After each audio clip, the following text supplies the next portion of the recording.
என் இனிய தமிழ் நண்பர்களே, தெய்வீக குரலில் மனித குரல் என்ற தலைப்பில் மீண்டும் உங்களை சந்திப்பதில் மனம் மகிழும். டாக்டர் எம் சந்திரசேகரன், ஸ்ரீ மீனாட்சி மருத்துவமனை, ஓமலூர். இப்பகுதியில் நாம் திருவள்ளுவர் எழுதிய குரல்களுக்குண்டான சிறுகதைகளை பார்த்து வருகிறோம். இக்கால மனித வாழ்வில் நடைபெறும் அன்றாட நிகழ்வுகளை இக்குறள்களின் கதைகளின் பொருளாக கொடுத்துள்ளதால் திருவள்ளுவர் கருத்துக்கள் எக்காலம் பொருந்தும் என்பதை நாம் உணரலாம். குரலின் கருத்தையும் கதையை இணைந்து ரசிக்க கேட்டுக்கொள்கிறேன்.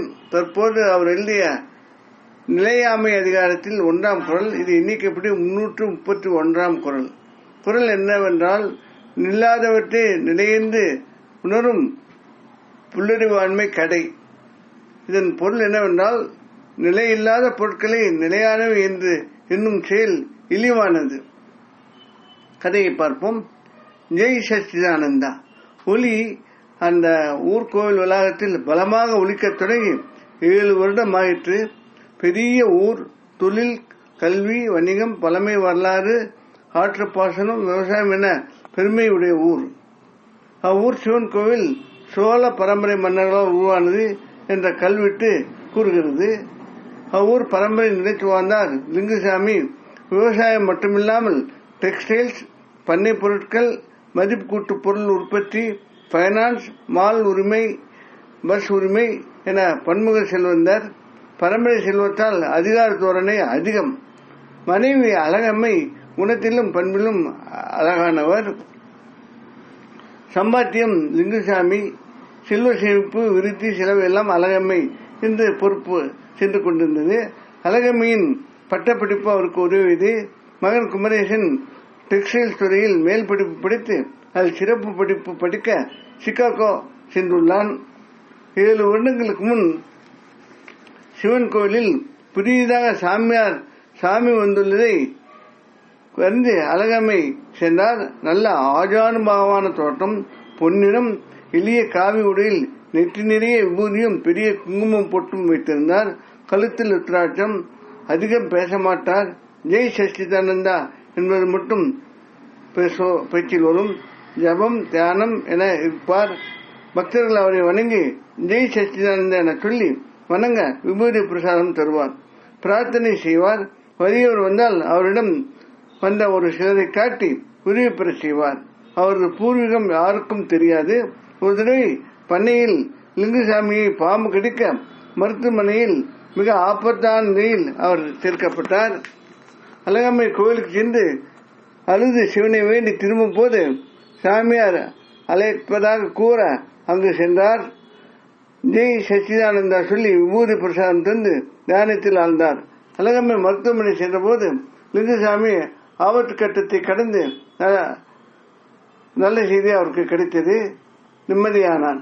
அழகம்மை அதன் பிறகு லிங்குசாமியை பல தடவை சாமியாரிடம் அழைத்து செல்ல அவர் பல வறியவர்களை இவர்களை அணுகி உதவி செய்ய வைத்தார். அழகம்மை வற்புறுத்தலால் லிங்குசாமி இதற்கு ஒத்துக்கொண்டார். தன் சம்பாத்தியம், தன் திறமை, தன் பொருள் அதை உபயோகப்படுத்த தனக்கே உரிமை, பெருமை என நினைப்பவர் லிங்குசாமி. ஆனால் அழகம்மை சொல் மீற முடியாமல் அமேஷ் என்ற ஏழை மாணவனை கல்லூரி மேற்படிப்பு, IAS தேர்வு என படிக்க வைத்தார். மங்கை என்ற படித்த வறிய பெண்ணுக்கு மருத்துவம் படித்த ஏழை சுமனுக்கு திருமணம் செய்து வைத்தார். குப்பன் என்ற கிராமத்து பையனை MBA வரை படிக்க வைக்க அவர் உத்தியோகத்துடன் ஷேர் மார்க்கெட் பார்த்து வருகிறார். வாட்ச்மேன் மகன் மதியை படிக்க வைத்ததில் அவர் அரசியலில் புகுந்து பலசாலி ஆகிவிட்டார்.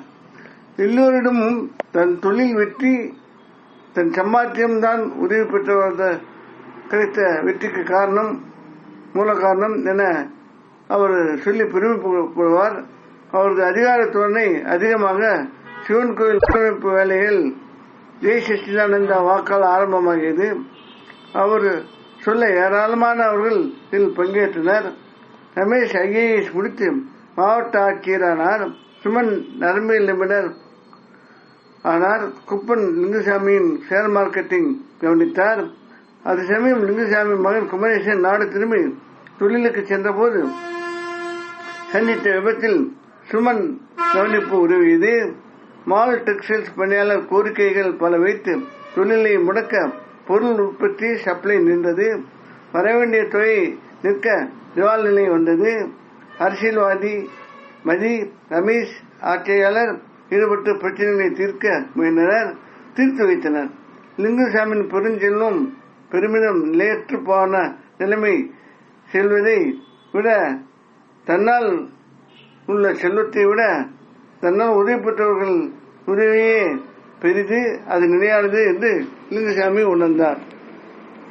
இத்துடன் கதை முடிகிறது. அன்பு நண்பர்களே, நம்ம ஊர்ல பழமொழி பணமும் 10 செய்யும், பணம் 10 செய்யும் என்று சொல்லுவாங்க. ஆனா இதுல ஒரு அர்த்தங்கள் இருந்தாலும் அது வாழ்வில் நான் எடுத்துக்கொண்ட அர்த்தம் பணத்தால் நல்லதும் நடக்கும் கெட்டதும் நடக்கும். அந்த 10 அது நல்லது எவ்வளவு கெட்டது எவ்வளவு என்று நமக்கு தெரியாது. அதனால் செல்வத்தை பொறுத்தவரை, பணத்தை பொறுத்த வரைக்கும் நம்ம அதை மட்டும் சார்ந்து வாழ்ந்திட முடியாது என்பது பலருடைய வாழ்க்கை அனுபவம். அதே மாதிரி பலரின் அறிவுரையும் பெரியோரின் கோட்பாடும் தான் பெற்ற செல்வத்தை மற்றவர்களுக்கு உபயோகிக்க வேண்டும். அப்போதுதான் அந்த செல்வத்திற்கு உண்டான ஒரு மதிப்பும் ஒரு உயர்வும் உண்டாகும் என்று கூறுவதை நாம் பல இடங்களில் பார்த்திருக்கிறோம். அதே மாதிரி நம்ம நாட்டில் கூட பெரிய பெரிய தொழில் முதலாளிகள், பெரிய செல்வந்தர்கள் இந்த மாதிரி நற்காரியங்களில் ஈடுபடுவது நாம் தினசரி நாளில் பார்த்து கொண்டுதான் வருகிறோம். ஒரு விதத்தில் இந்த மாதிரி ஒரு சில நன்மைகள் செய்யும் போது அதை பெறுவரும் சரி, அதை பார்ப்பவரும் சரி, தாமும் அந்த மாதிரி பிறருக்கு உதவியாக வாழ வேண்டும், நன்மை செய்ய வேண்டும் என்ற மனப்பான்மை வருவதற்கு நிறைய வாய்ப்புகளும் இருக்குது. அப்படி பார்க்கும்போது அதாவது சந்தோஷம் கொடுக்கும் செல்வம், பல சமயங்களில் அந்த செல்வத்தில் வரும் துன்பங்கள் கடந்து நாம் பிறருக்கு செய்யும் உதவி வாழ்க்கையில் நிலையான ஒரு உறவுகளையும் நிலையான செயல்களையும் உண்டாக்கும் என்பதை நாம் அறிய வேண்டும். அப்படி அறியும் போது நம்முடைய அதாவது வாழ்க்கைக்கு நாம் செலவு செய்வதில், நாம் வாழ்வதில் நம்முடைய ஒரு கண்ணோட்டம் மாறும். அந்த மாறிய கண்ணோட்டம் பல நன்மைகளை கொடுக்கும். அதுதான் வாழும் முறை என்பதை உணர்த்தவே திருவள்ளுவர் செல்வம் நிலையற்றது, ஆனால் அதனால் ஏற்படும் ஒரு சில செயல்கள் நிலையானவை என்பதை உணர்த்தவே இந்த குரல் கூடுகிறார் என்று நாம் நம்பலாம். அதை நாம் சிந்தனை செய்வோம். வேறொரு குரலுடன் அதன் கதையுடன் மீண்டும் உங்களை சந்திக்க வருவோம். டாக்டர் எம் சந்திரசேகரன், மீனாட்சி மருத்துவமனை, மாமல்லூர். கதையில் வரும் நிகழ்வுகளும் கருத்தும் பொருளும் படங்களும் யாவும் கற்பனையானவை, யாரையும் எதையும் குறிப்பிடுவன அல்ல, அவை கதை சொல்ல வந்தவை. இக்கதையினை உருவப்படுத்த படங்கள் வலைதளத்தில் எடுக்கப்பட்டவை. அவற்றை பயிர்த்திருக்க எங்களது மனமார்ந்த நன்றி. இக்கதையினை மற்றவருக்கு அனுப்பி இலக்கிய சேவை செய்து கேட்டுக்கொள்கிறேன். மனங்கவர் முருகனால் தமிழ் மேலும் மக்கள் வாழ்வு வளம் பெற வேண்டி விடைபெறுகிறேன். வாழ்க தமிழ், வாழ்க திருவள்ளுவர், வாழ்க திருவள்ளுவர் என்ற நிகழ்ச்சிகளும் வணக்கம்.